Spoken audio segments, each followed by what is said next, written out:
With episodes, I wanted to make a work that redefined a space, a room in and of itself.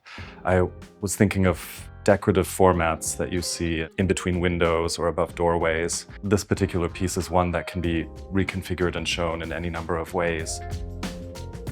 The way that the work has been installed on 3 walls within the stairwell, I think really makes it clear for the viewer that this is about being constantly in motion.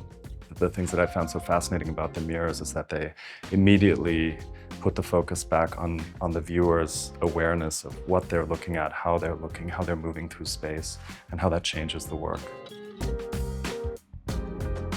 The painting of the mirrors is a reverse process where the glass is painted from behind, meaning that I also have to kind of reverse the motifs in my mind while I'm painting them. The layering of colors also has to be done in reverse rather than additively, the way that you would usually paint a painting.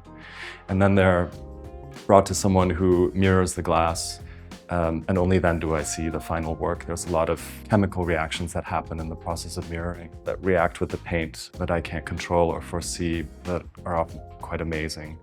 So the work has this sense of being constantly in process in a way. I was also thinking about the title of a dance that was made in 1959 by George Balanchine and Martha Graham, who are 2 artists who are seen to be working in opposing traditions. And that tension interested me, to imagine what that dance would have looked like, where one artist made one half and the other one made the other.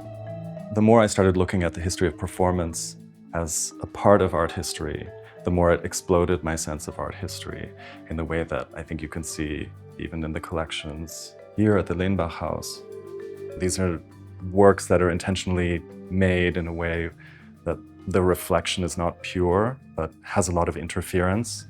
And the idea is really to create a visual field that's complicated, so that you're constantly trying to understand, what am I looking at, while you're looking at yourself and trying to sort of see 2 things at the same time or take them apart.